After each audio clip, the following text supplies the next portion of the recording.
This episode includes frank, graphic descriptions by law enforcement investigators of violence, including details of crime scenes and specific fatal injuries. Listener discretion is strongly advised.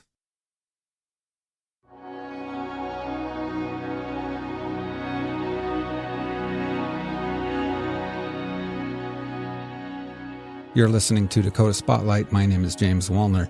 This is episode 3 of the Mandan murders. If you've not listened to episodes 1 and 2, you'll want to start there. A mass murderer remains on the run. I remember one of my first thoughts is that, how are we going to ID this guy? 4 people were found dead inside a property management company. I thought the pickup looked familiar. I was going to do it that night, come and take pictures of his truck that night. You know, my first thoughts were like, how am I going to do this? And then from there, we got to figure, okay, where's he go from here? In this episode, we will follow along with law enforcement as they track down a killer. But before that, I want to talk for a moment about Adam Fuehrer. Adam was one of the 4 murdered that morning at RJR, and although he lay there in a pool of blood just a few yards from Robert, Adam was the last of the 4 to be discovered.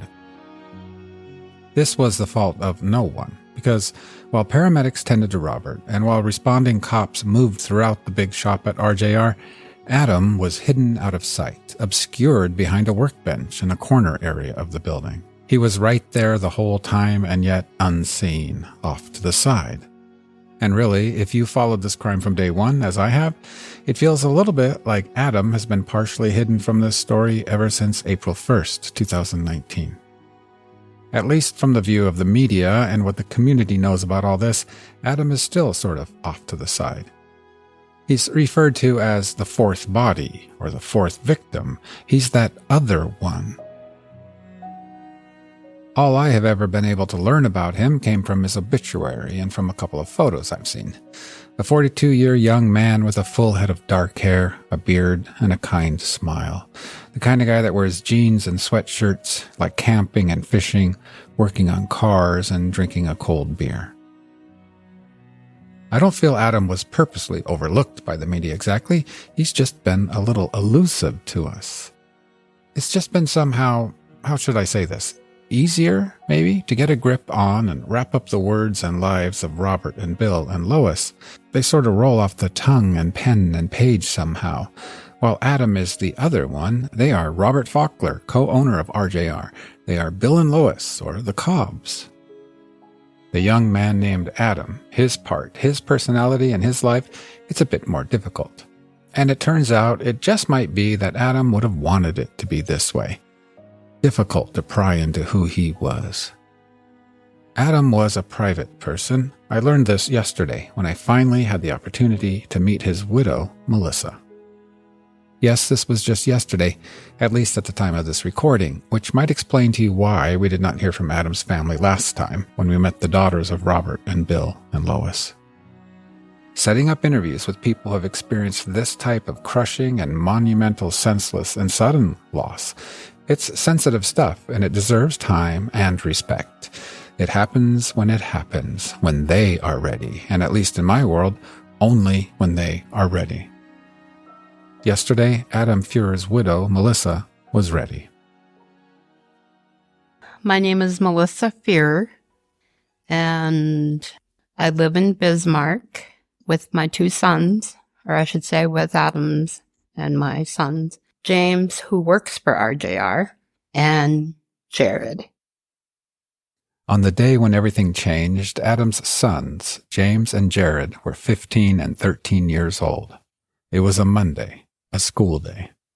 I had just dropped them off at school and went back to my usual route is the route here on Memorial Highway. And like for so many others on that morning, the day started to change when her phone rang. It was my mother-in-law, and she asked me the question. She goes, have you heard from Adam? And I said, as a matter of fact, no, I haven't. And because I had tried to call him that morning or whatever, because there was something I wanted to ask him, and he never called back, and that's just kind of unusual for him not to answer. She goes, something's happened at RJR, but I don't know what yet? And I was like, well, I'm going to be on my way over that way. And we went over there, and of course, they had that all blocked off. I was just beside myself. I had talked to my sister-in-law, Natasha, and she had left work or whatever, and she had headed down there. And then she called me, and she goes, nobody's talking, nobody can say anything. And I didn't want to leave there until somebody actually talked to me. That was my mindset at that time. I felt like nobody was saying anything to me, and now I understand they couldn't say anything, until they were done with their investigation. Like everyone else, Melissa and her mother-in-law waited and waited and waited. My mother-in-law made me leave to go get something to eat. I says, I'm not hungry. She's like, you're going to eat something, even if it's just a bite of something. And I was like, okay. And so we went, and I just had that feeling in the pit of my stomach. I was, like I said, because we still, couldn't get a hold of them. At some point, just like the other families, Melissa was asked to come down to Mandan PD. They were ready to tell them something. And I called my sister-in-law, and I says, you need to come down here. I says, you need to, even if you don't want to, I says, you need to come down here. And I have my son, Jared, with me. And we locked myself in the bathroom. I was like, I didn't even want to deal with anybody. I was so I didn't know my mind was racing. I didn't, it's like all kinds of things were going through my mind. James wanted to go home. He just knew himself, I think. He just knew. And so Jared came with me to the police station, and then they came in, and they said that they identified who was, when they said Adam, I looked over at my son, and his face was so just pale white. My first thoughts were how am I going to do this? We will be hearing again from Melissa in later episodes when we learn more about who Adam was, at least as much as we're able to learn about him. Because as I said, maybe there's some other reason that Adam is a bit on our periphery. He has been an elusive character for me, and now, as I start to learn more about him, finally, I'm starting to get the sense that maybe Adam would have gotten a kick out of this, my quest to get to know him. Maybe Adam, like me, was an outsider looking in, a private person watching from the corners and from the fringes. Suddenly, it seems entirely possible that this is the way things are sort of supposed to be. Adam being elusive and a little bit mysterious. For those of you familiar with the movie To Kill a Mockingbird, Scout and Atticus were probably right. It might not be the kindest thing in the world to shine an intense spotlight down on people like Boo Radley, or in this case, Adam Fuehrer. Maybe, for the most part, we should leave them be. And with that, for the time being anyway, and until we talk to Melissa again later in the series, let's dim the spotlight on Adam a couple notches, and let's return instead to the morning of April 1st, 2019, when Mandan PD were faced with one of the biggest and most urgent challenges to find and to stop a killer.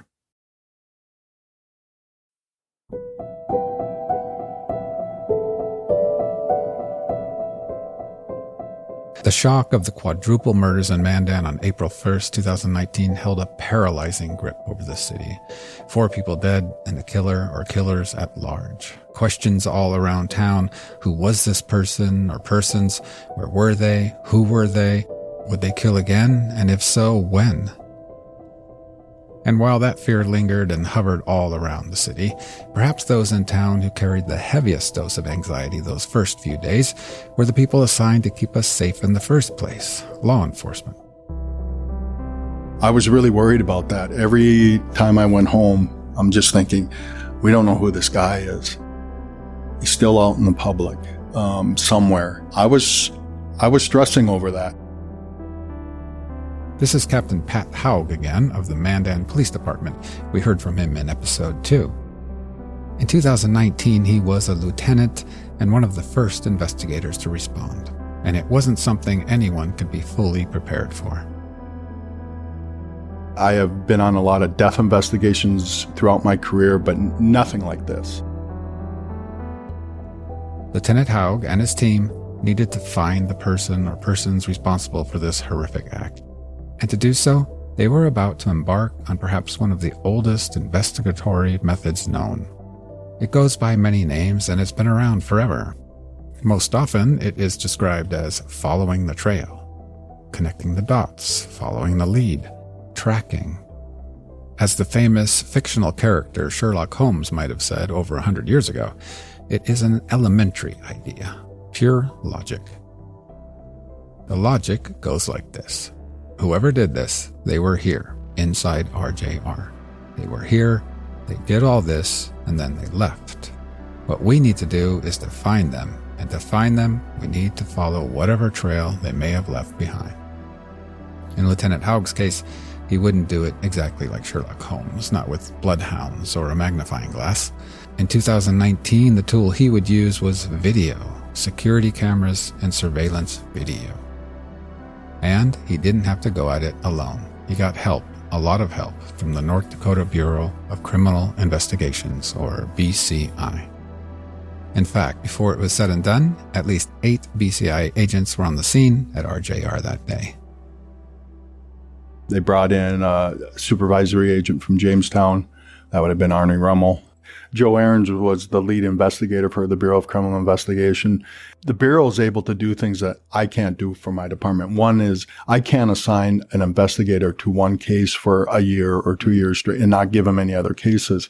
I don't have that many investigators. I had 5 investigators plus myself. That's a heavy burden on a small department, where BCI was able to let Joe Ahrens just run with this case. That helps bring some calm, I guess, to the initial chaos that you see. My first initial thought when I got the call from the chief agent was, well, with 4 people dead in one building like that, carbon monoxide. This is Joe Ahrens, who was the lead BCI investigator on the case. Once Agent Ahrens arrived, Pat Haug gave him a walkthrough of RJR. They didn't have a search warrant quite yet, but Jackie Faulkner, Robert's wife, who was outside in the parking lot, had given them permission to go into the building again. We got there and walked into the building with Pat Haug right off to the left when I walked in. In the shop, we had walked in through the shop. Robert Faulkner was lying deceased on the floor. And really the first thing that caught my eye was that there was a yellow substance all over the floor, which I'm not used to seeing that, which then was later just explained to be broken eggs, because Robert brought in eggs for his coworkers. Robert raised chickens and then brought eggs in on Monday mornings. Robert had a lot of blood around him. There was some other debris laying there. There was a clipboard, looked like some spilled coffee on the floor. Blood on his chest. He was lying face up, so blood on the front of his body. On his face, there was a substantial amount of blood. And then we walked over. So from there, you couldn't see Adam, even though he was also deceased in the shop, but he was behind a workbench. So from there, you couldn't see him. So Pat walked us over to where Adam Fuehrer was laying on the floor, and Adam was also lying face up. Adam had a substantial pool of blood, and he also had blood that had kind of coagulated already on his chin. So when you've seen that before, you know that he was more than likely lying face down, and that pool of blood had been rolled over. At this point, we hadn't examined any of the bodies, so we couldn't tell you what kind of injuries they had. They explained then that there's 2 more deceased in the office area. We walked in to the office that is shared by Robert Faulkner and William Cobb, and William was laying face up also. His shirt was opened up so we could see that he had numerous stab wounds.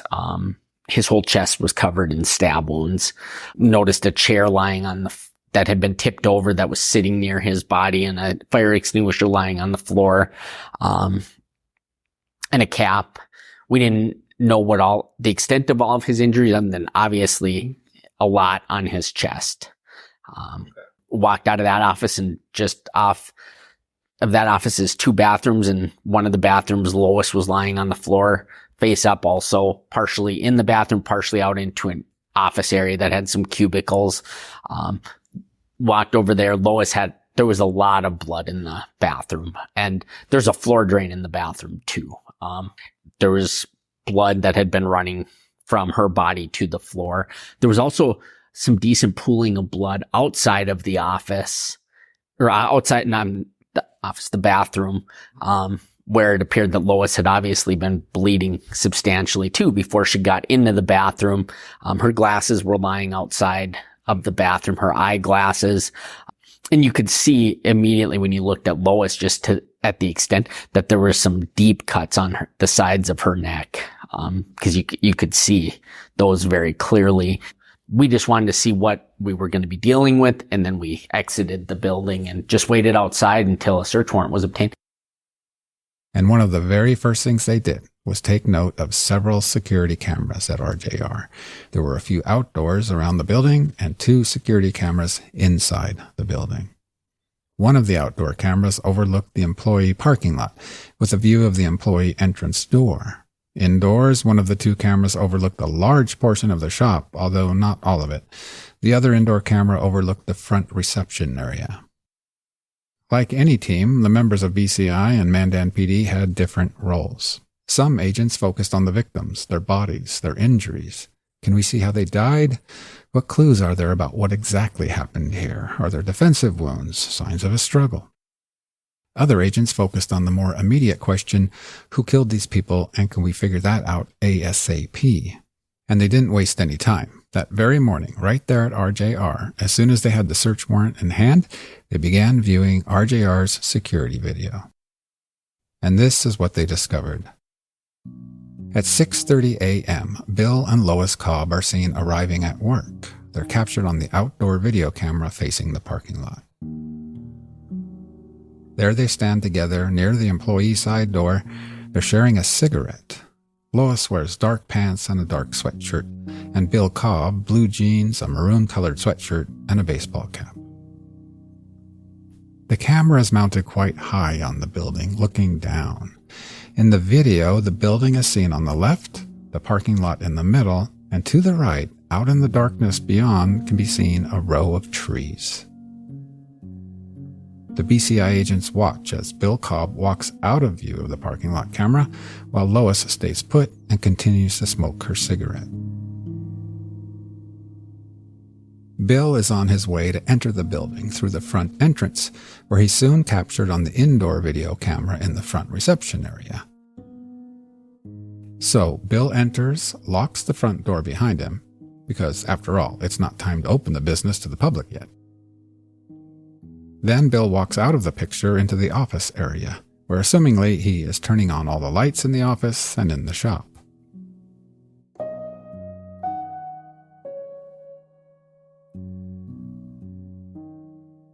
And sure enough, a moment later, back outside on the parking lot camera, where Lois Cobb is still standing, Bill can be seen again when he opens the employee side door from the inside and returns outdoors, where he walks over to Lois.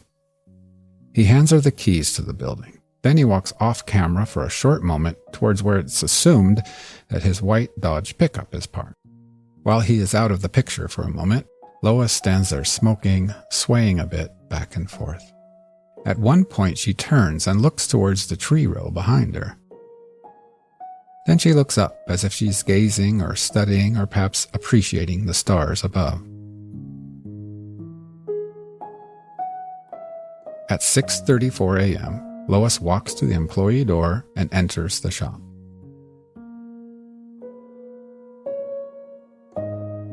Just a second later, Bill Cobb re-enters the video, and he too enters the building.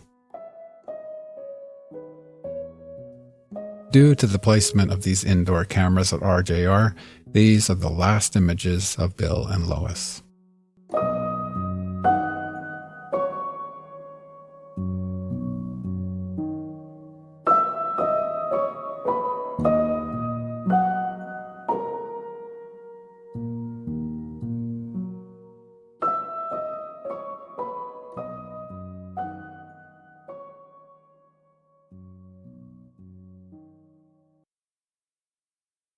So the BCI agents sit there and continue to watch the security video. At this point, they know that the side door was likely unlocked and Lois and Bill were inside. And the time? 6:34. At first, not a lot happens after that. Out on the parking lot video, there is nothing. 1 minute later, still nothing. Nobody. 2 minutes later, 6:36 a.m., still nothing. 6:37, 6:38, 39, 40, 6:41 a.m., 7 minutes after the Cobbs had walked inside. Still nothing. And then it happens. At 6:42 on the video, the BCI agents jump to attention. This is the moment when Bill and Lois Cobb are no longer alone, no longer the only people on the grounds at RJR Maintenance and Management in Mandan. Coming from the direction of that row of trees back there in the dark appears a person walking towards the employee door. They are wearing dark shoes, dark pants, dark gloves, and a bright or blaze orange-colored hooded sweatshirt, the color of orange that hunters wear. And aside from some narrow slits for his eyes, he's covered up his head completely with a matching blaze orange ski mask. Here is Mandan's Pat Haug again. I remember one of my first thoughts is that, how are we going to ID this guy? He's fully covered. Also, dangling from his gloved right hand is some kind of wire. Joe Ahrens. It was creepy, and I was somewhat surprised. He approaches the door where he stops, looks down, wipes off his shoes on the doormat. Then he approaches the door, Checks the door, opens up, kind of looks in, hesitates for a moment, and it's almost like when he opens the door, it's almost like, okay, here we go. and then, as if he's made up his mind, To me, it looks like that he almost takes like a deep breath. All right, here I'm going. he opens the door and disappears inside and out of frame. Actually, in my mind, I had believed that when we were processing that scene, one of the things I had always thought, and I told everyone, I said, leave the video alone. When our agent from Williston gets here, he'll deal with it. So let's just leave it. But my feeling was the whole time is that once he gets here and he pulls up this video and shows us what we're looking for, we're going to know who did this, because it's either going to be an employee, an ex-employee, or a family member to one of these. I truly believed that we were going to know who did this. And so when we saw this video of this masked individual, it was almost like a gut punch there for it. I mean, it was just, okay, but now we got to move on, and we need to figure this out. Pat Haug again. So we obviously saw the individual come into the building, but there was some stuff we didn't see. In fact, ultimately there was a lot they didn't see. Due to the placement of the two interior cameras, none of the four slayings were captured on video. That one camera in the shop faced the far end in the opposite direction from where Robert and Adam were slain, and because of its positioning, the employee side door entrance was out of view. What they did see was this. A full 5 minutes after the man in orange entered the building, he exited again. He's seen in the parking lot, and he heads off-screen towards the area where the Cobb's Dodge pickup would have been. The time is 6:46. Just a minute later, 6:47, the man in orange returns into the frame of the parking lot video and re-enters the door into RJR. He appears to be in a hurry, moving quickly. Then, indoors, for the next 2 minutes between 6:47 and 6:49, the man in orange can be seen moving inside of the shop area. Moments later, he's seen walking from left to right between a row of vehicles, as if he has circled the entire perimeter of the shop. A moment later, on the outdoor camera overlooking the parking lot, we see the door open, and the man peeks his orange-clad head out the door and appears to scan the parking lot, as if he's looking for someone or waiting for someone. He closes the door and disappears back inside the building. 6:49, 2 minutes later. He's seen again on the video inside the shop. He walks from right to left and out of frame, and then back again towards the employee door. This time he's carrying a small rug. Then nothing happens for a full 7 minutes. The man in orange does not leave, nor do we see him in the interior shop, but he's in there somewhere.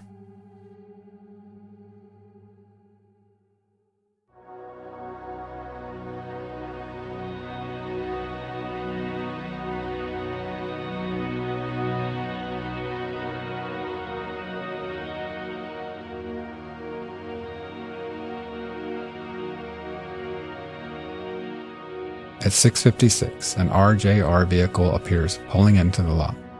It's a small service van, and it parks at the far end of the parking lot. A moment later, Adam Fuehrer exits the car and starts walking towards the side door. He's carrying a coffee mug and a clipboard, and on top of the clipboard is his cell phone. He walks to the side door, and because his hands are both occupied with what he's carrying, he turns and sort of backs into the door. He's about to push it open and enter the RJR building like he's done so many times before. This is the last image of Adam Fuehrer.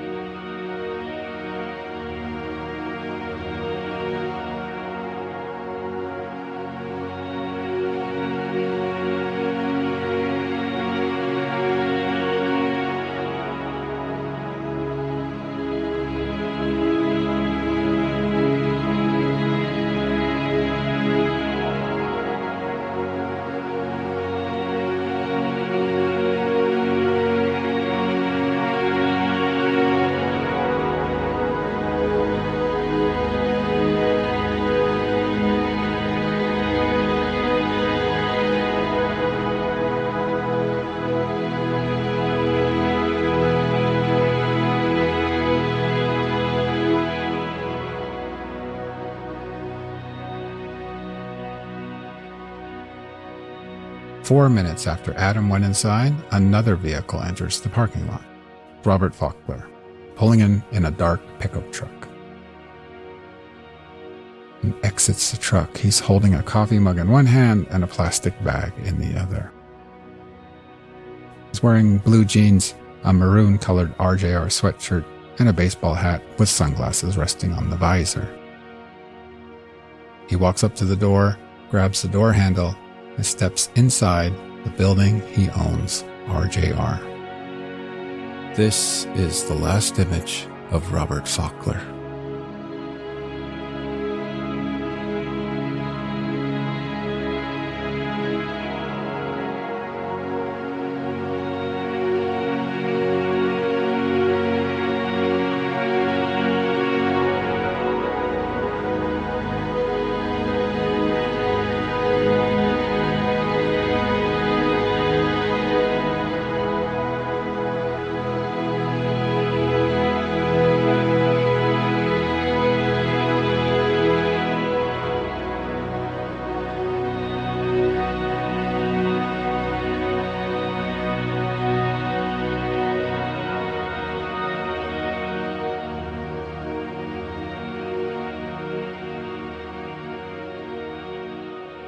And then, just 2 minutes later, outside on the parking lot camera, the man in orange is seen leaving the building.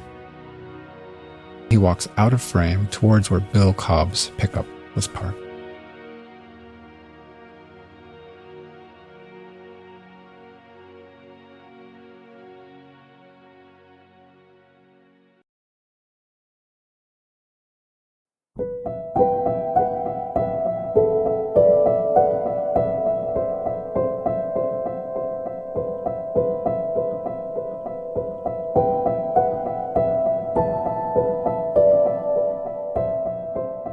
By midday, the investigation was in full swing, with a search warrant in hand, several BCI agents, Mandan PD, and others on the job. While some worked indoors on the forensics and examining the bodies and the building, others were tasked with tracking the suspect, that masked man in orange. Here is lead BCI agent Joe Ahrens again. partially because we kind of had a good starting point for that, for trying to track our suspect, because we know our suspect took Bill Cobb's pickup and drove it to Indigo Signs on the Strip. So we know that from there, our suspect, that's a good starting point. So during all of this, an employee from McDonald's, which is down the road, probably 3/4 of a mile, notifies law enforcement that one of their employees had observed something suspicious.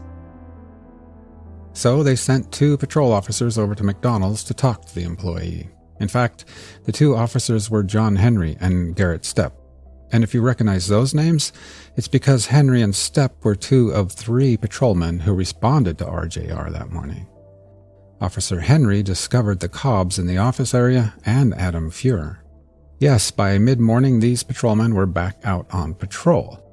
Apparently, that is the life of a patrolman. It doesn't matter if you just witnessed the most horrific mass murder of your law enforcement career. You need to get back out there and write speeding tickets or respond to everyday calls. Or in this case, drive up to McDonald's to talk to an employee named Angela Davis.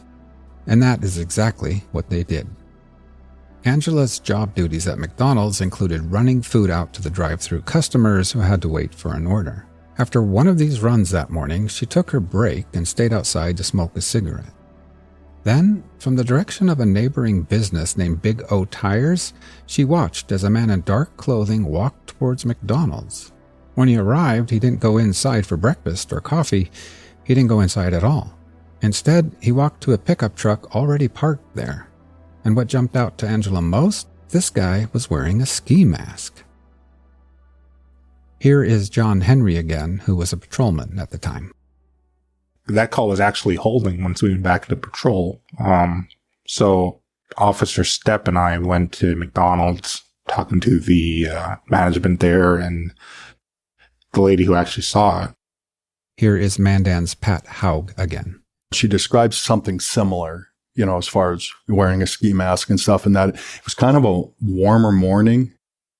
She explained that a male was wearing some just odd clothing. It just kind of sticks out to her. And we still haven't completely identified that this is our suspect yet, but it's obviously, it piques your curiosity of timing and all that stuff. Joe Ahrens. She says, hey, I saw a guy wearing a mask come walking through the parking lot, get into a white pickup. Male went to the truck, put something in the back seat, and then drove away. And there was something else that made Angela Davis suspicious of this masked man. When he drove away, she noticed that his license plate number was completely obscured by snow on his rear bumper. But it hadn't snowed for quite a while, and it just seemed odd to her. Eventually, we have agents and investigators from Mandan PD start going along collecting video from different locations on Memorial Highway. And there are several businesses along Memorial Highway, otherwise known as the Strip. Agents and officers hit them all. They went to Midway Lane's bowling alley, which is within sight of Indigo Signs and RJR. They hit Bill Barth Ford and others. Finally, they got to Big O Tires, where they talked to Ben Zachmeyer. They asked to see Big O Tires' surveillance video, and Ben says, sure, and they all take a look. One camera at Big O faced the Strip in the direction of McDonald's, and sure enough, not only did they find video from that morning of a masked man walking from Big O Tires to McDonald's when Angela Davis saw him, they also found him earlier in the morning walking from McDonald's to Big O Tires and then around behind the Big O Tires facility. He was wearing a ski mask and dark clothing. The investigators packed up to leave and thanked Ben Zachmeyer for his assistance. But, as it turns out, it wouldn't be the last time they heard from him or the last time they would thank him. Other businesses like Bill Barth Ford and Midway Lane's bowling alley and others also caught this mysterious man on their surveillance video. Pat Haug and Joe Ahrens again. As we get more and more video, we realize that he walks down Memorial. So now what we've done is now we've gone from RJR to Indigo to McDonald's.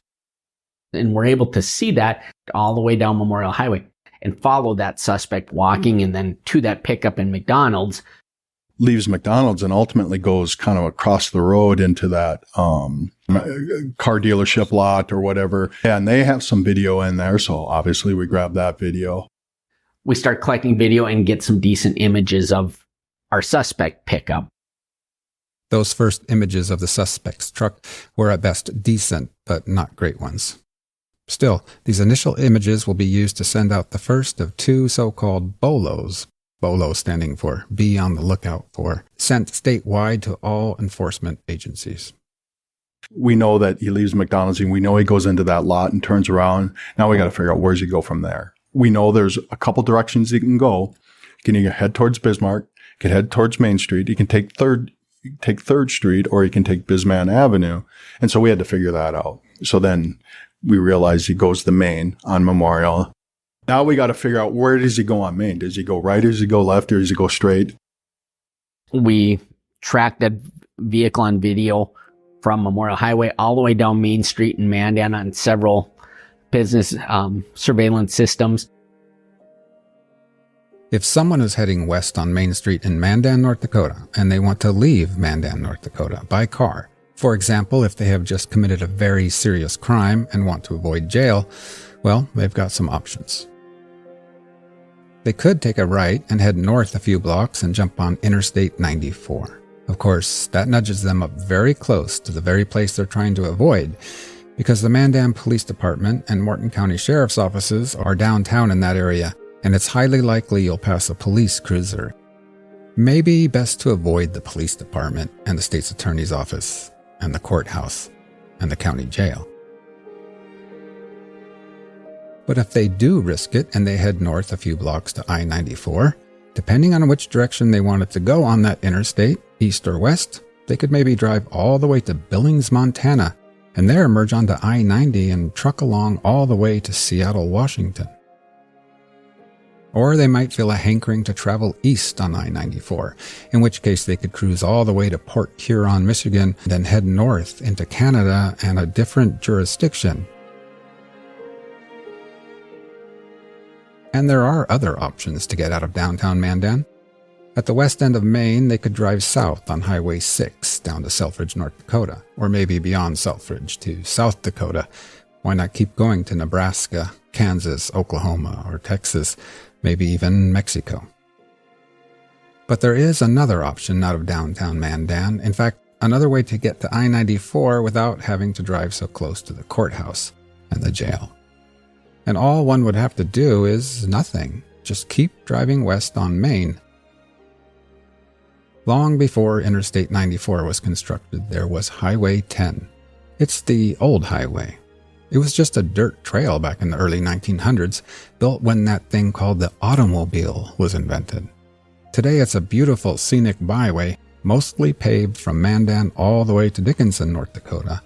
Today it's referred to as the Old Red Trail or Old 10. And it starts right there at the west end of Maine in Mandan. One might stay on Old 10 all the way to Dickinson and catch I-94 there, but the first option to catch the interstate from Old 10 in a less police-saturated area would be about 5 miles out of town, where they could hang a right and drive up there by Flying J truck stop. Here are Mandan PD's Pat Haug and BCI's Joe Ahrens again. I think it was one of the BCI agents went out to the truck stop just to see if he took Old 10. Then we pick up that vehicle out west of Mandan, driving past the truck stop. Then we got to figure out, okay, did he get on the interstate or did he keep going north? We kind of lose him there for a while. You could go east on I-94, west on I-94, or north on Highway 25. East, west, or north. The area north of the truck stop is your typical wide-open North Dakota countryside. Up there are the town's center and Washburn, and ultimately 150 miles north is the country of Canada. East, west, or north. We've got agents of various types hitting small towns in and around the area, trying to find video to see if he drove through. We get video of the suspect vehicle driving through Center, North Dakota. We've got some good images of our suspect vehicle. We're able to send that out to other law enforcement agencies. We send out images telling them to be on the lookout.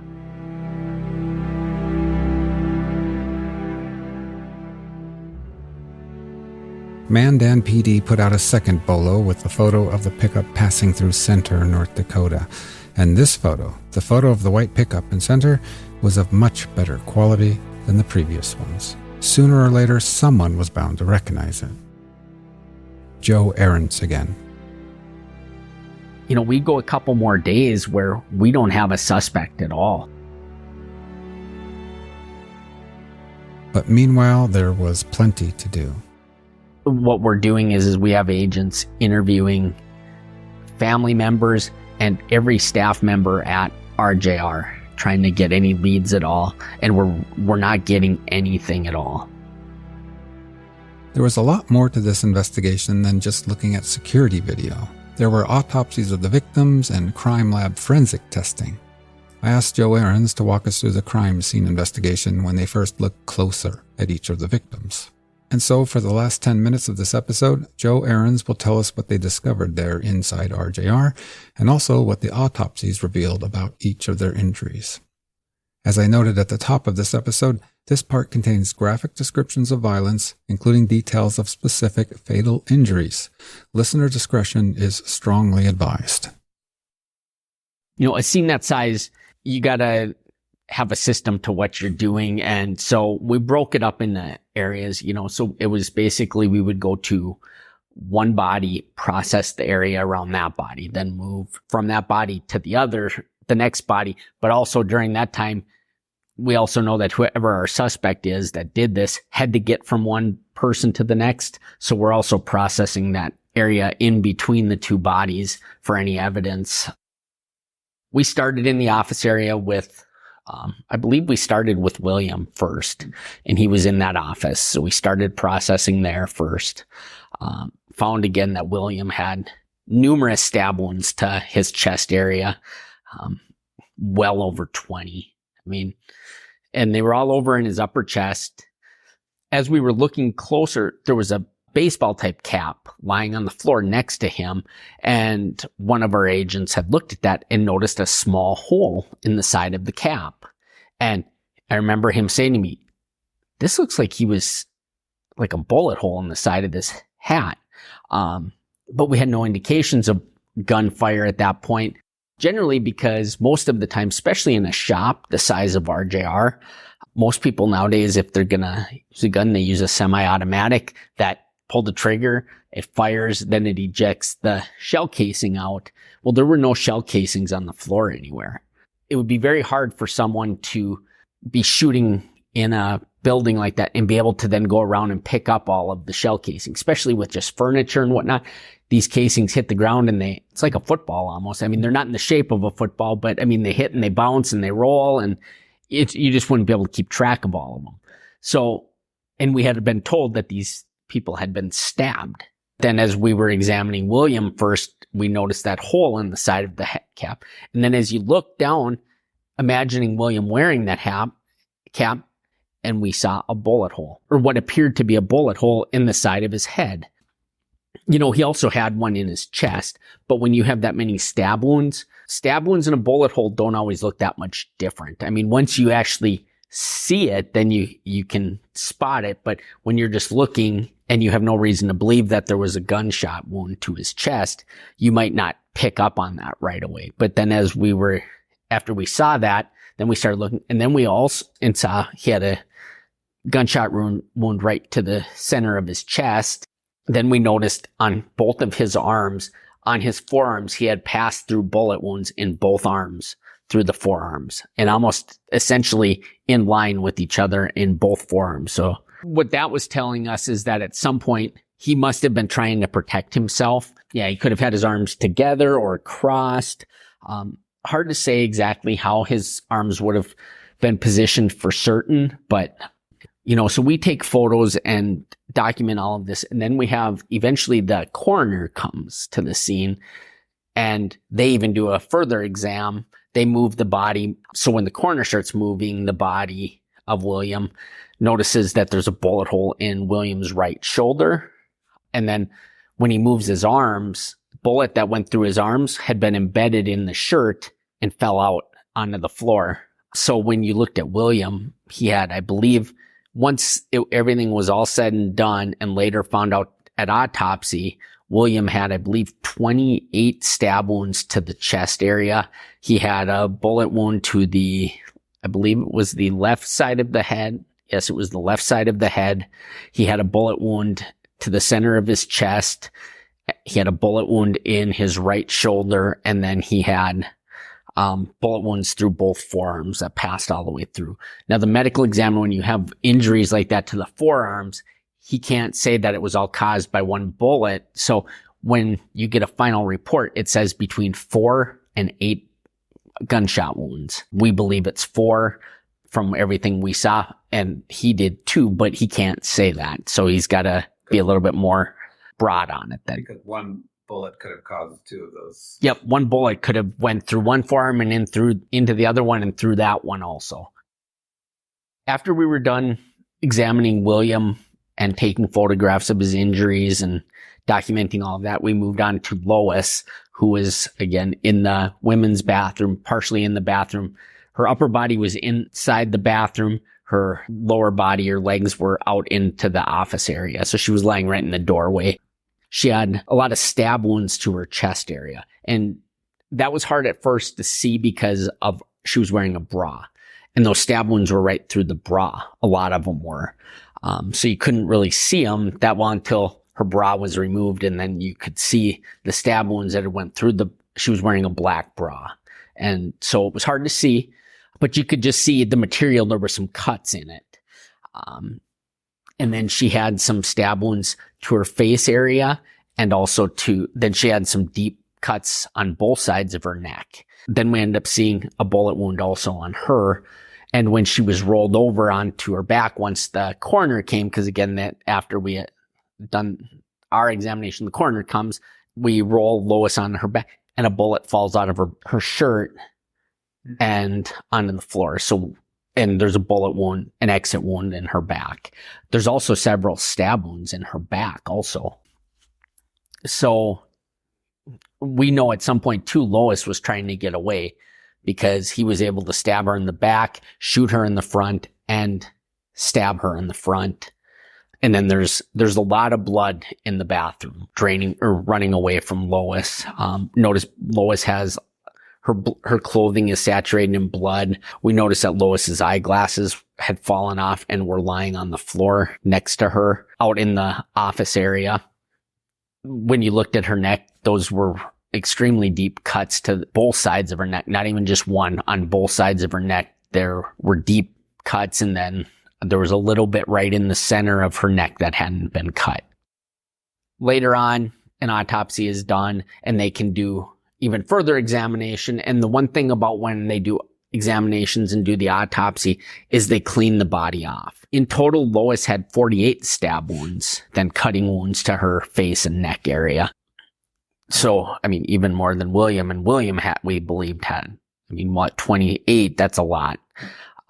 When you went out into the shop, we had Adam Fuehrer, who we examined. And what we found with Adam was there was a large pool of blood next to his body. Adam was fully clothed at the time. Medical staff hadn't removed his clothing at all to examine his injuries. He was obviously deceased when they found him. So Adam, once we started examining Adam, found that he had 11 stab wounds, or a lot of stab wounds to the upper chest and neck area. Adam also had some gunshot wounds. I believe Adam had, if I'm recalling right, 5 gunshot wounds to him also, to the chest area. Then at autopsy, just found several stab wounds in that upper chest area and the neck area, the side of the neck going kind of downward. And then he also had some stab wounds, if I remember correctly, to his back. So he didn't have as many stab wounds as William and Lois, but he had several also. Then we went to Robert, and Robert was a little bit different in that it appeared that there had been a struggle with Robert. That, yep, you could see that. So what we noticed with Robert was Robert didn't have any bullet wounds. So Robert was never shot. He was just stabbed. Robert had a lot of deep cuts to his face area, and then he had stab wounds to his chest. Other thing we noticed with Robert that told us that there was a fight was Robert had cuts to his hands, to his fingers, the inside of his fingers, which are what we would call defensive wounds. Robert is grabbing or using his hands to block the knife attack or grabbing at the knife, and it's cutting his hands too at the same time. One of the things that was odd about Robert was that Robert had a wristwatch, and it was in his hand. It wasn't on his wrist anymore. It was in his fingers. We never were able to explain exactly why that was, but we don't know. I mean, it's all speculation as to why that would be. Around Robert too, there was spilled coffee and some other things on the floor that made it appear that maybe Robert had put up a fight with whoever this suspect was. Autopsy was done on Robert. Robert had 11 stab wounds and 11 cutting wounds to his face area. A lot of these, especially to the face, the cutting wounds were deep. They were deep, and the medical examiner even stated, even though they were just cuts to the face, they were potentially fatal. Not immediately fatal, but that they could have been fatal after some time.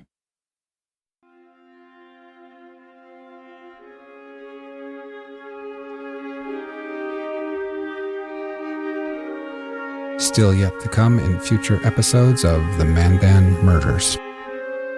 Talking to him when I was at his chiropractor business, he always said he wasn't a morning person, so I did it right away in the morning thinking he wasn't going to be up. At which point, Robert came up, we stood on his steps and spoke to him. Took pictures of it here. It was parked right there in front of his house. You have to choose to live life the way that they would have wanted you to.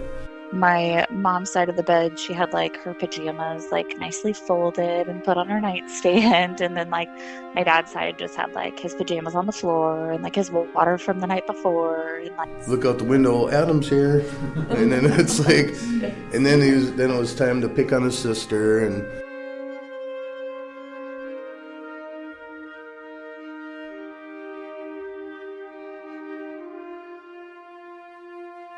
Dakota Spotlight is a production of Forum Communications. To see photographs, documents, video, and more about this season, head over to inforum.com/Mandan Murders.